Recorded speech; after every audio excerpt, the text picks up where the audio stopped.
The late afternoon sun cast its amber glow over the quiet streets of Chestnut Avenue, the kind of light that made everything feel almost surreal, drenched in gold, but tinged with the faintest hint of sorrow. The air was thick and heavy, clinging to her skin like an old memory, a memory that Jessica Carter had learned to carry over the years. Every step she took was a small struggle against the constant ache in her knees, a dull reminder of time's cruelty. Yet she pressed on, her hand gripping the rusted railing of the porch as she descended the weathered steps, steadying herself, her heart heavy with both fatigue and resolve.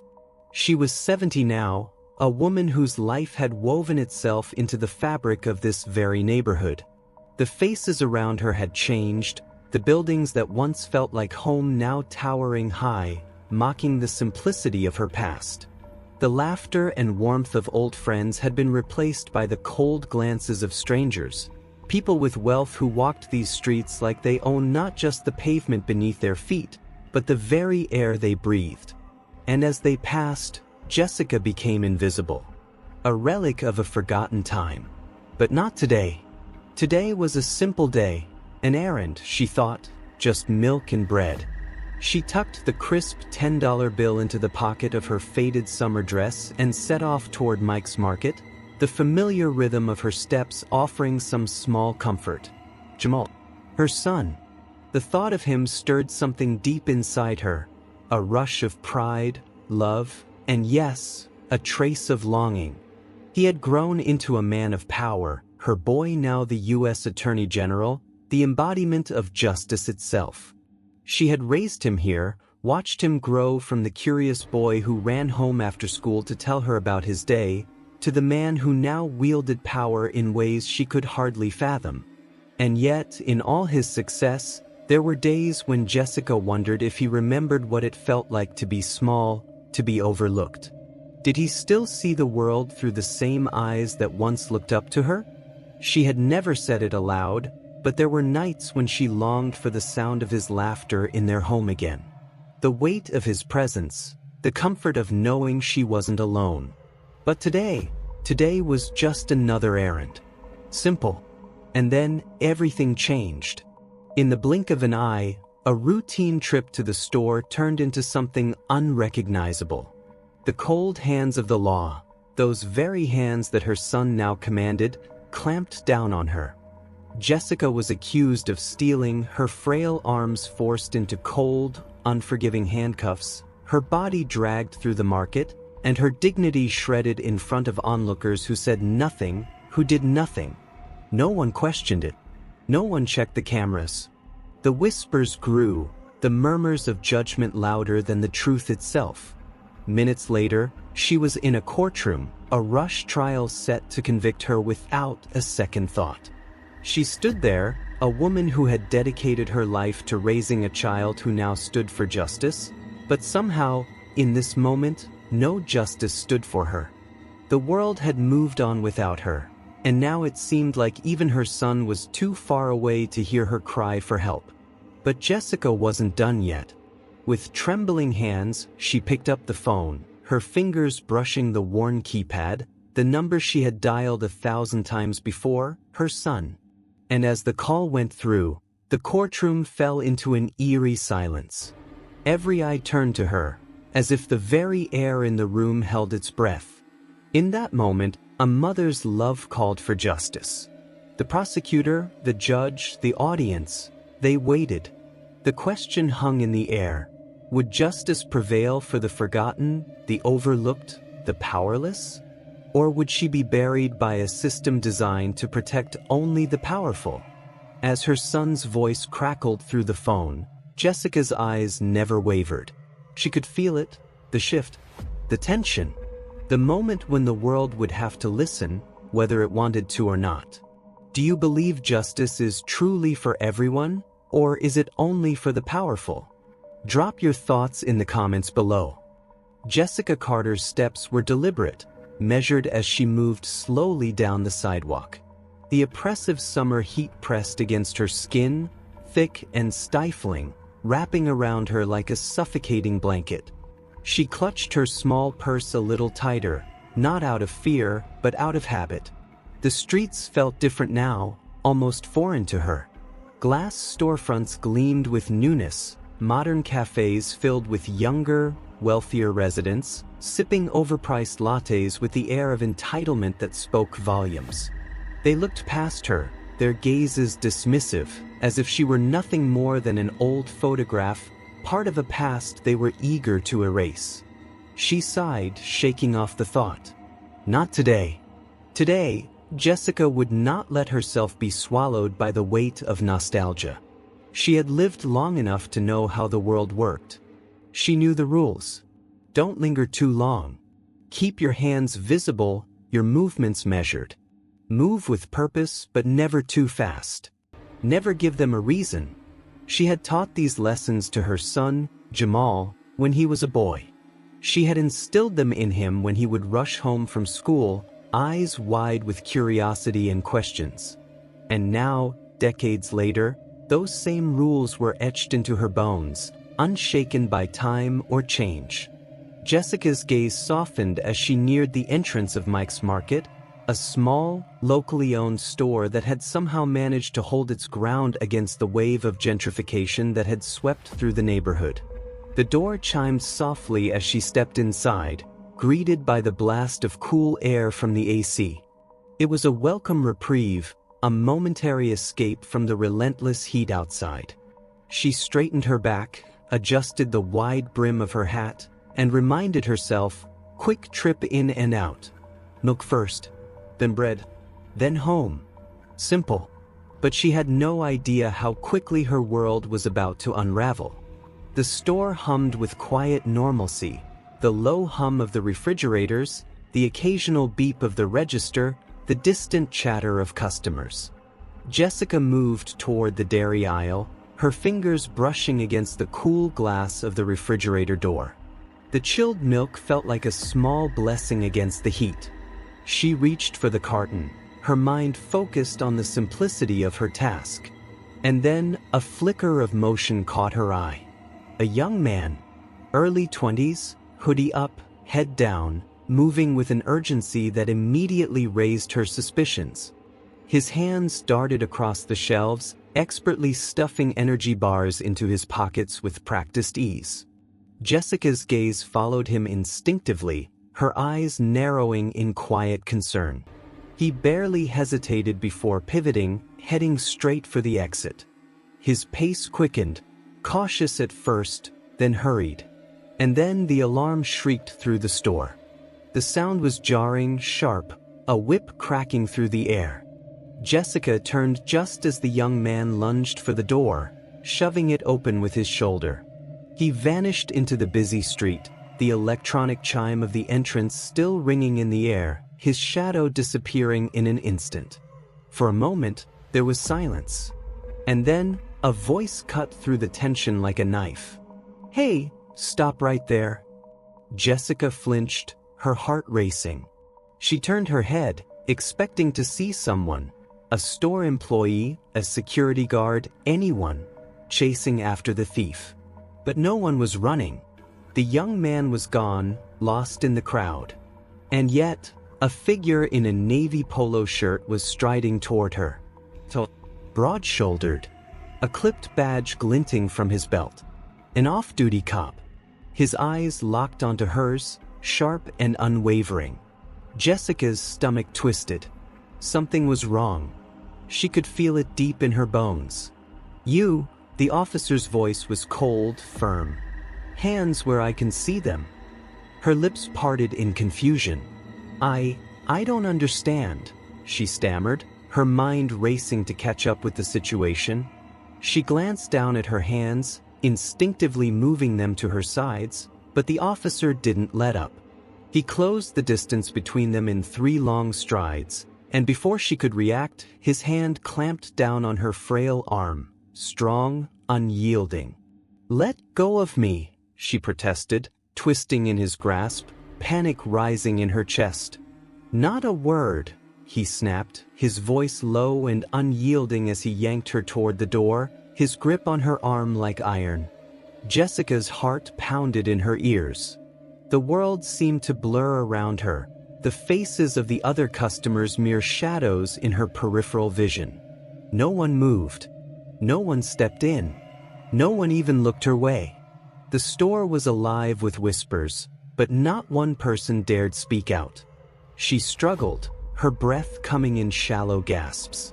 Her knees buckled beneath her, but the officer's grip remained steady and sure.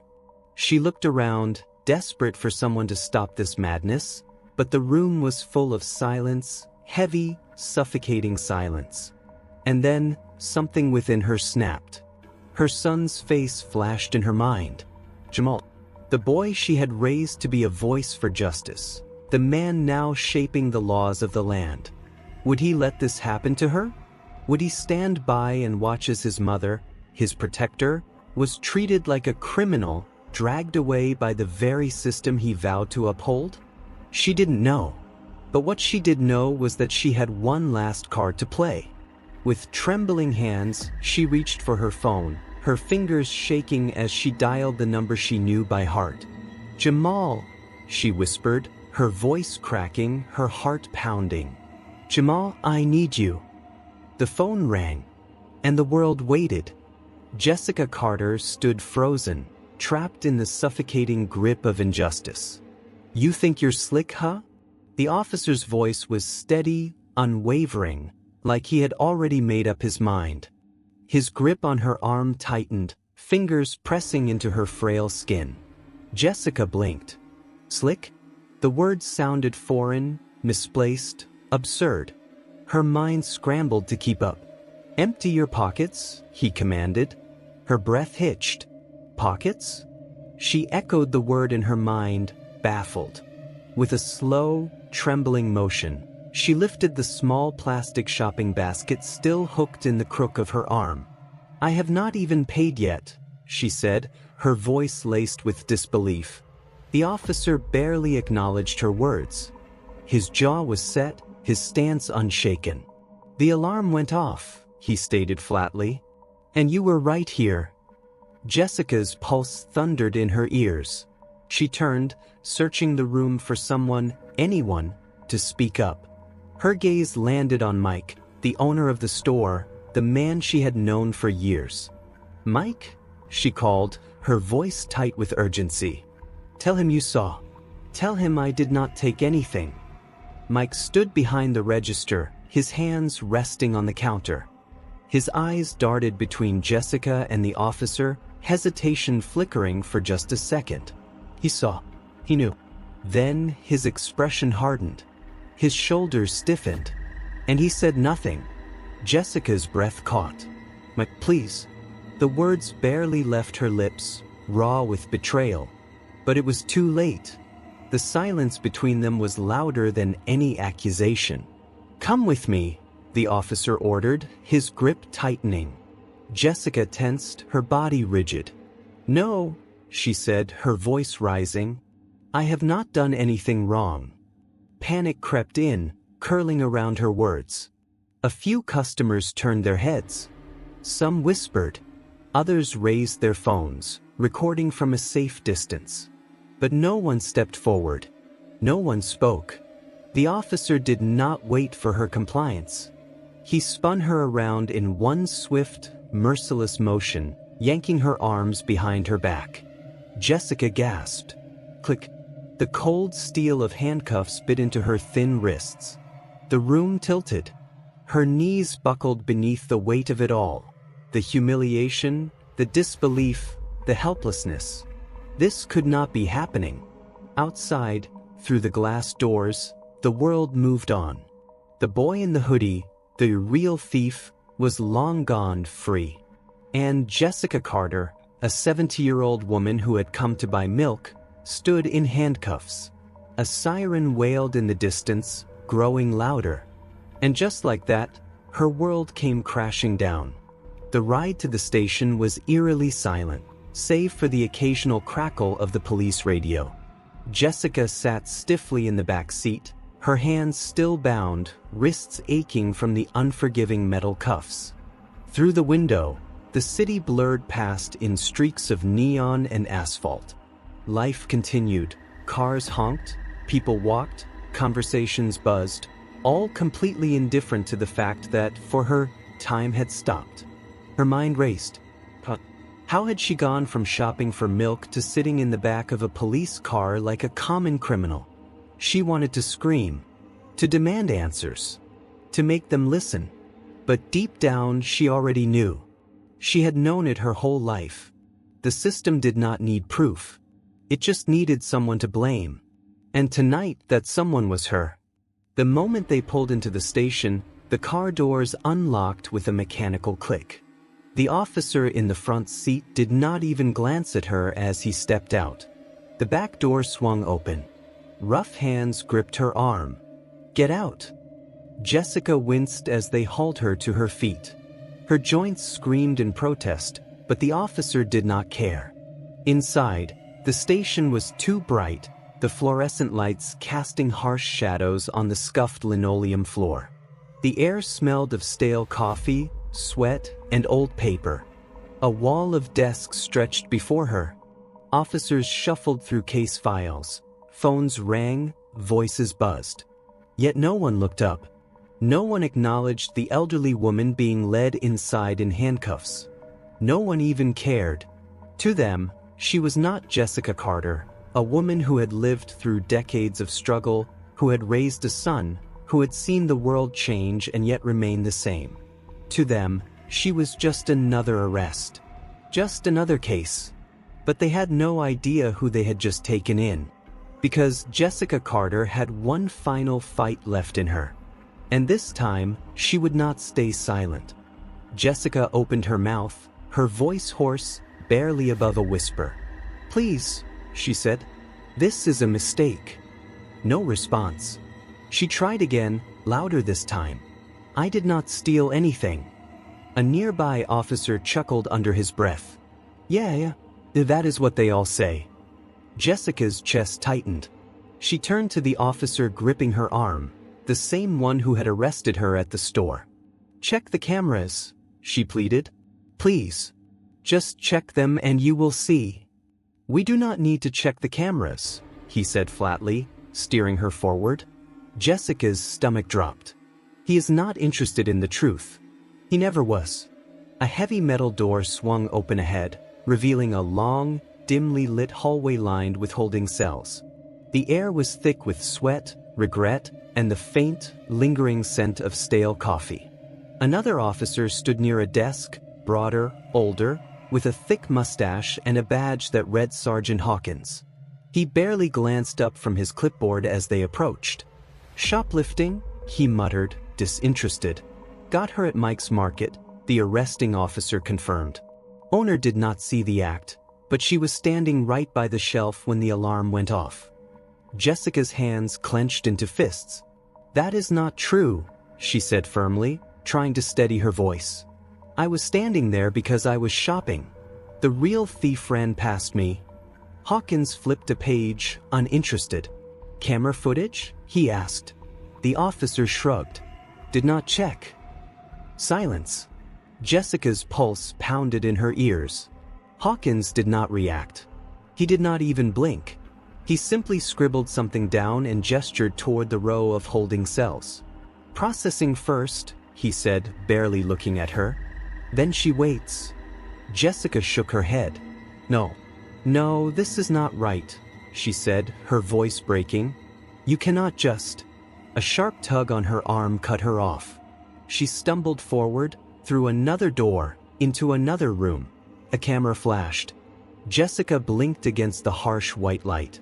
Another flash. Her mugshot. A machine word as it scanned her fingertips, cold and impersonal, reducing her existence to nothing more than a set of numbers in a system that did not care. An officer, young, barely out of his 20s, slid a form across the table. "Sign here." Jessica swallowed the lump in her throat. Her hands trembled as she gripped the pen. For a moment, she hesitated.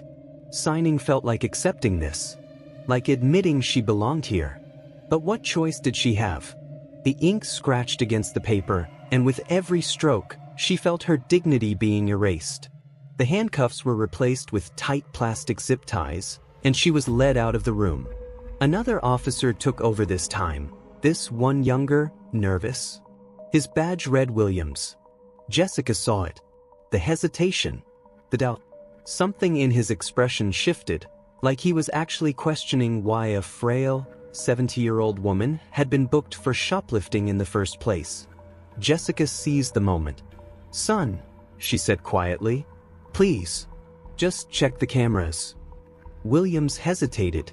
For a split second, he actually looked like he might listen. But then, "Williams!" A sharp, barked voice snapped across the room. "Sergeant Hawkins." Williams stiffened. "You got a problem?" Hawkins asked, his eyes narrowing. Williams hesitated. "Sir, I just—" "She fits the description," Hawkins interrupted. The words fell like a gavel. Final. Absolute.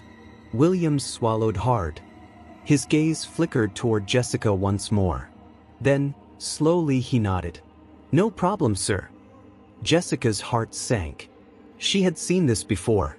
A young officer, a conscience trying to claw its way to the surface, and then, just like that, beaten back into place. She had no power here. She had no voice. She was just another case number. Jessica Carter, 70 years old. Forgotten. She sat in the holding cell, her back pressed against the cold metal bench. The room was dim, washed in a sterile glow, the air heavy with the weight of stories that no one would ever hear. Somewhere beyond these walls, life went on. But for her, time had stopped. And maybe this time, it would not start again. A flickering fluorescent light buzzed overhead, casting a pale, sickly glow on the cracked concrete walls. The air was thick, stale sweat, disinfectant, and something else. Something heavier. The weight of time. Jessica exhaled slowly, pressing her trembling fingers together in her lap. She had never been inside a jail cell before. Never thought she would be. A lifetime of doing the right thing. Following the rules. Staying in her place. And what had it amounted to? A case number. An accusation without evidence. And no one had cared. She swallowed against the dryness in her throat, her gaze drifting to the woman sitting across from her. Young, maybe mid-20s. Dark skin. Tired eyes. She sat hunched forward, arms wrapped around herself, as if trying to disappear into the shadows. A mother. Jessica could see it. The quiet exhaustion, the way the woman carried herself, as if holding up an entire world that kept trying to break her. A woman who had fought too many battles. Lost too many times. For a long moment, neither of them spoke. Then, the woman shifted, glancing up at Jessica hesitantly. "They got you too, huh?" Her voice was quiet, edged with exhaustion. Jessica offered a faint, bitter smile. "Seems that way." The woman exhaled through her nose, looking down at her hands, fingers fidgeting with the frayed cuffs of her sweatshirt. "Why are you here?" Jessica asked gently. The woman scoffed, shaking her head. "I took a granola bar," she murmured, disbelief laced in every syllable. "For my little girl. She was hungry. I did not have enough cash, and I thought." She trailed off, biting her lip. Jessica's chest ached. A granola bar. She thought about the young man she had seen at the store, stuffing handfuls of food into his hoodie, sprinting out the door. Free. And yet here sat a mother. Locked away. For trying to feed her child. Jessica shook her head. "It is not right," she murmured. The woman let out a dry, humorless laugh. "Right?" she echoed. "Right does not matter in places like this." Jessica fell silent. Because she knew. She had spent her whole life believing that if you did what was right, if you followed the rules, if you were patient and kind, the world would return that kindness. But sitting here, in this cold, unforgiving room, surrounded by the weight of injustice, she was not sure she believed that anymore. The woman exhaled sharply, rubbing her face with her hands. "My baby is with my sister," she said, more to herself than to Jessica. "I do not know how long they will keep me here. I do not even know if I will be able to fight it." Jessica felt something shift in her.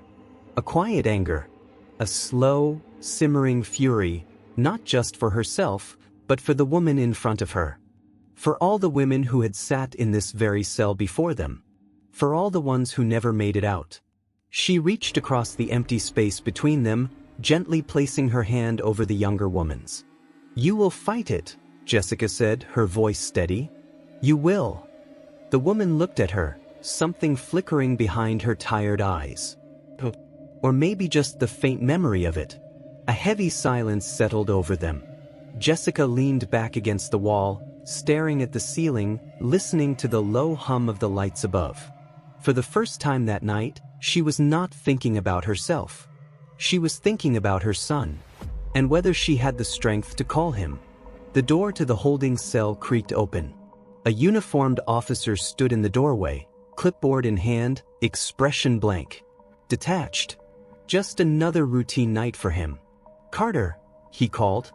Jessica sat up straighter, her back stiff from the cold bench.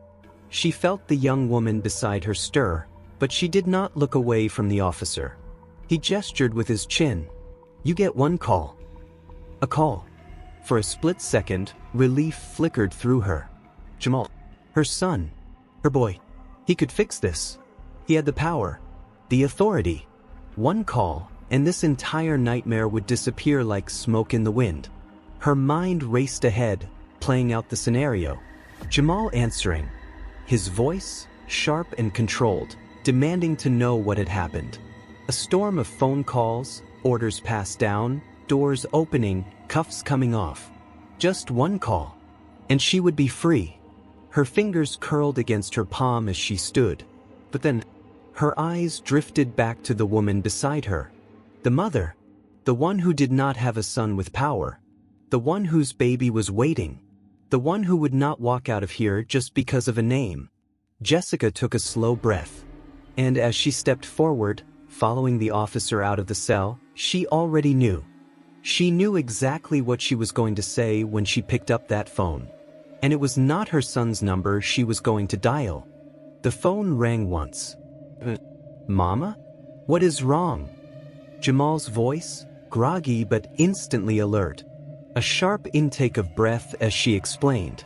Silence. Jessica could almost hear the shift in him, the way his mind raced through solutions, calculating, strategizing. And then, the quiet storm in his voice. "I will handle it." Jessica inhaled sharply, pushing herself to her feet. The officer led her down a dimly lit hallway, past rows of desks cluttered with paperwork, half-empty coffee cups, and overworked officers too busy to spare her a glance. At the end of the corridor, a phone sat on a metal counter, old and scratched, its cord frayed from years of desperate hands clutching it for salvation. The officer gestured toward it. "You got 5 minutes. 5 minutes. 5 minutes to make this all disappear. 5 minutes to hand over her dignity." Jessica reached out, fingers hovering over the receiver. And then she stopped. Her hand trembled. She swallowed. Jamal had fought his whole life to become the man he was today. He had clawed his way out of a world that tried to keep him small, had built something real, something powerful. And now, after all of that, she was supposed to drag him back? To remind him that no matter how much success he had, no matter the power he wielded, at the end of the day, his mother was still just another black woman who could be thrown into a cell without a second thought? Would this make him angry? Of course. Would he fix it? Without a doubt. But at what cost? Would it make him look weak? Would it be a headline tomorrow? Attorney General's mother arrested for shoplifting. Would they say he only fought for justice when it was personal? Jessica exhaled, her breath shaky. She could not do that to him. She had spent her whole life protecting him from this world. She would not be the reason it turned on him now. Slowly, she withdrew her hand. The officer tapped his pen against his clipboard, impatience flickering across his face. "You making the call or not?" Jessica straightened her spine. Her voice, when she spoke, was steady. "No." The officer frowned. "You sure?" She nodded once. "I will see myself through this." She turned away from the phone, stepping back into the hallway, back toward the holding cell. She would call. She would not beg. She had lived 70 years on this earth without asking for favors. She was not about to start now. But as she walked back to her seat, the cold settling deeper into her bones, she wondered, for the first time in her life, had she made the wrong choice? The courtroom was cold. Not in temperature, but in feeling. Jessica sat stiffly at the defendant's table, her wrists aching from the tight zip ties, her body worn from a night of little sleep. The fluorescent lights overhead cast a harsh glare on everything. The polished wood of the judge's bench, the neatly stacked files on the prosecutor's table, the indifference on the faces around her. She had been in this room before. Not as a defendant, but as a woman who believed in justice. She had sat in the gallery once, years ago, watching a case unfold, believing, truly believing, that the law would always prevail. That truth would rise to the surface like oil on water. Now, she was not so sure. At the front of the room, Judge Thomas Mercer adjusted his glasses, his sharp blue eyes scanning the papers before him. He barely spared her a glance. Jessica recognized men like him. Men who had made up their minds before the trial had even begun. "Let's proceed," he said. His voice was clipped, efficient. Like this was just another case to get through. Like she was just another woman whose fate had already been decided. The prosecutor stood tall, his crisp gray suit impeccable, his voice smooth as glass, his presence radiating confidence. "Your Honor," he began, his tone effortlessly commanding, "the defendant was found at the scene of the crime. The arresting officer witnessed her in the immediate vicinity of the stolen goods. Given her proximity and the circumstances, it is clear." Jessica's jaw tightened. Immediate vicinity. That was what they were calling it? She had been shopping, buying milk, living her life. Now she was a criminal. Her hands curled into fists in her lap, nails pressing into her palms, the sting a reminder to stay steady. Her so-called defense attorney, a tired-looking man in a wrinkled suit, his tie slightly askew, barely lifted his head. "Your Honor," he muttered, flipping lazily through the case file as if he had just picked it up, "we'd like to request a review of the store security footage." For the first time that day, Jessica felt the smallest spark of hope. If they just saw the footage, if they just looked. "No need," the prosecutor cut in smoothly. Jessica's breath caught. "We've already confirmed," he continued, his voice steady, rehearsed, "that the camera system at Mike's Market was malfunctioning that day." Silence. Jessica's fingers tightened around the edge of the table. Judge Mercer barely reacted. Just a nod, as if he had expected this all along. Jessica turned sharply to her lawyer. "Say something," she whispered, urgency threading through her voice. He sighed, rubbing his temples. "The camera's down," he muttered. "Not much we can do about that." "Not much we can do." The words hit like a slap. Jessica looked at the judge, at the prosecutor, at the jury, what little of them there was. They had already decided. It did not matter what was true. It did not matter that she had done nothing wrong. This was not about justice. This was about convenience. This was about putting someone, anyone, in a cell to close the case. And she? A 70-year-old black woman with no power, no influence? She was the easiest target in the room. The trial was moving too fast. Jessica felt like she was drowning, the words swirling around her, meaningless, empty. Her lawyer was not fighting for her. The judge was not listening to her. The system she had once believed in, had once trusted, was discarding her like an afterthought. Her throat tightened. She would lose. They would bury her. And no one would care. The prosecution recommends setting bail at $10,000, The prosecutor announced, his voice smooth, unbothered. Jessica's head snapped up. Her chest constricted. $10,000. She let out a breathless, disbelieving laugh. $10,000? For a carton of milk and a loaf of bread? For nothing? She turned to her lawyer, waiting for him to object, to push back, to fight. He did not. Instead, he adjusted his tie, already moving on in his mind. That was it. That was all they had. Jessica felt her world narrowing, the walls pressing in. She could not fight this. Not alone. Her breath came shorter, shallower, and then the thought. A name. Jamal. Jessica hesitated. She had promised herself she would not call him. She had sworn she would see this through alone. But now it was not about dignity. It was about survival. Slowly, she lifted her hands. "Your Honor," she said, her voice barely above a whisper. Judge Mercer lifted an eyebrow. Jessica swallowed, the knot in her throat tightening. "I would like to make my one phone call." A flicker of something crossed Mercer's face, mild curiosity, perhaps, but then he nodded. The bailiff stepped forward, leading her toward the phone mounted on the wall near the courtroom doors. Jessica's hands shook as she lifted the receiver. She had never felt this small, this powerless. She dialed the number from memory. The ringing on the other end was deafening. Twice. A familiar voice. "Mama?" Jessica's lips parted, but no words came out. Her throat tightened, and for the first time since this nightmare began, she felt the sting of tears behind her eyes. Burned. Jamal's voice sharpened in an instant, alert, cutting through the static on the line. Jessica exhaled shakily. Then, barely above a whisper, "Jamal, baby, I need you."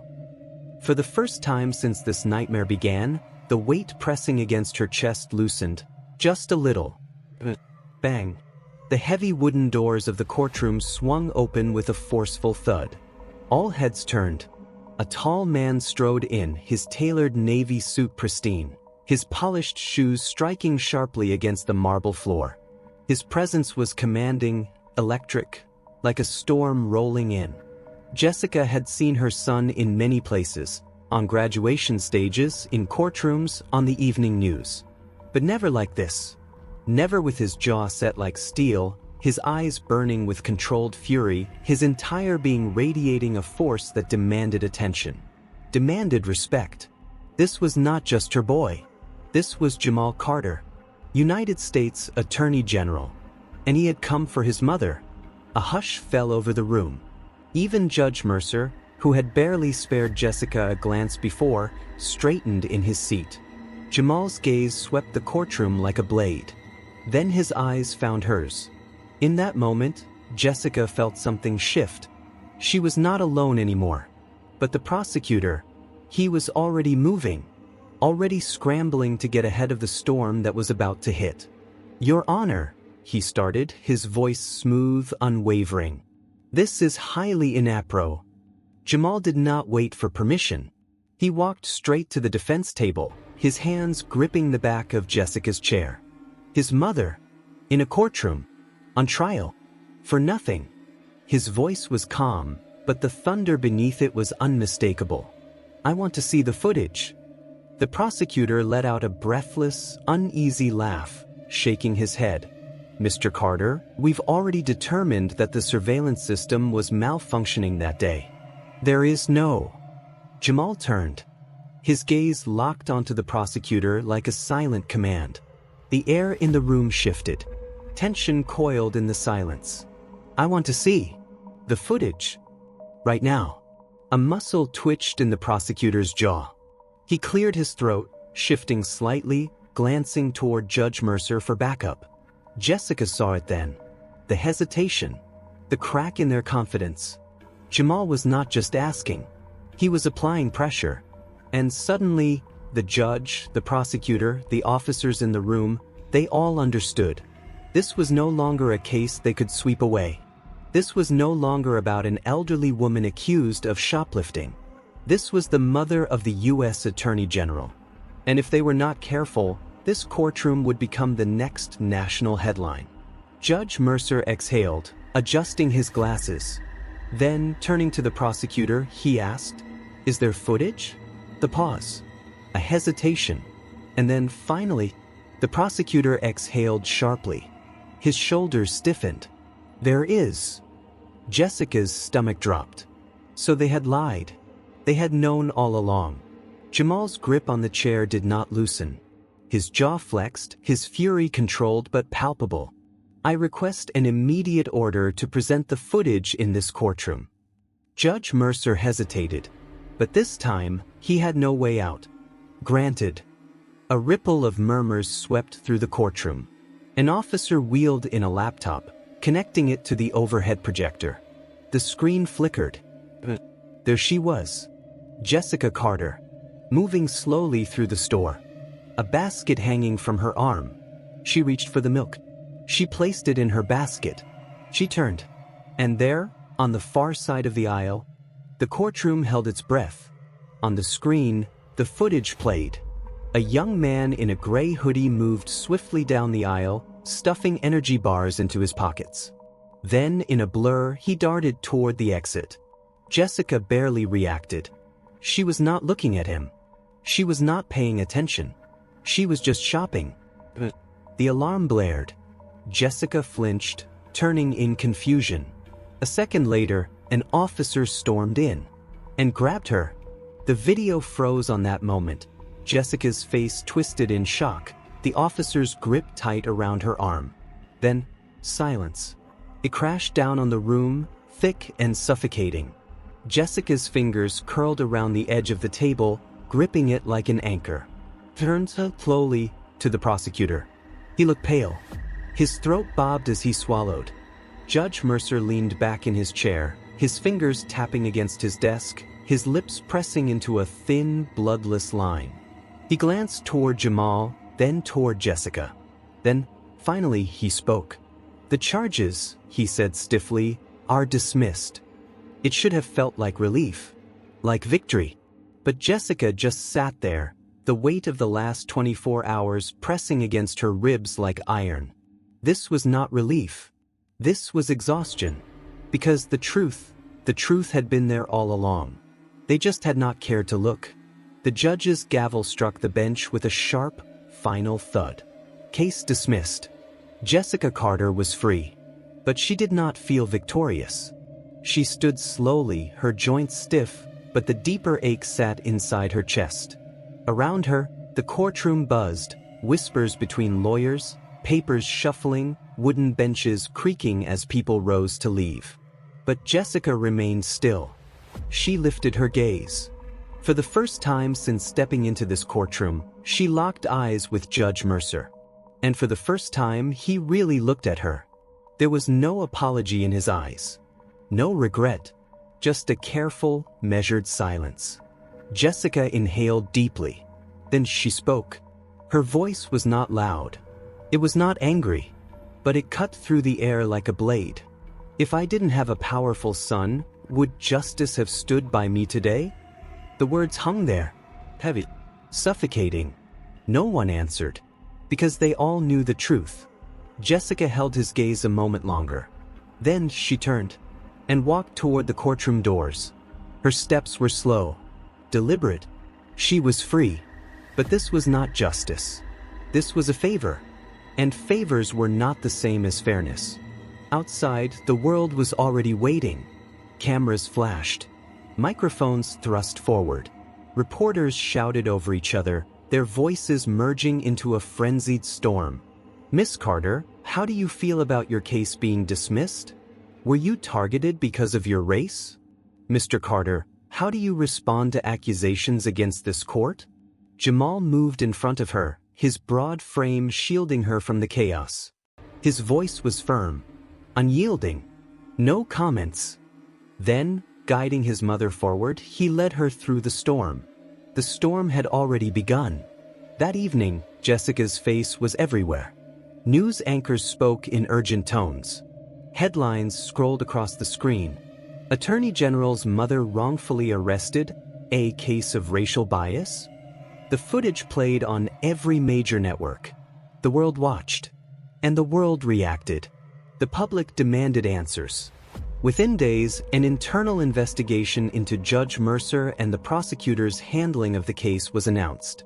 For once, the system was being forced to answer for itself. The house was quiet. Jessica sat by the window, the city stretching beyond the glass. Lights flickered in the distance, alive, pulsing, indifferent. She should have felt safe. But the weight of the past 24 hours still sat heavy on her chest. She had spent a lifetime believing in fairness, believing in the system, playing by the rules.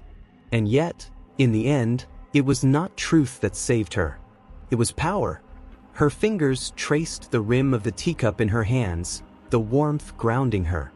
Then, the phone rang. She reached for it, pressing it to her ear. Hello. The pause. Then, Jamal's voice. Steady. Mama. I promise you, I won't let this happen to anyone else. Jessica closed her eyes, breathing deeply. Outside, the city moved, restless and unyielding.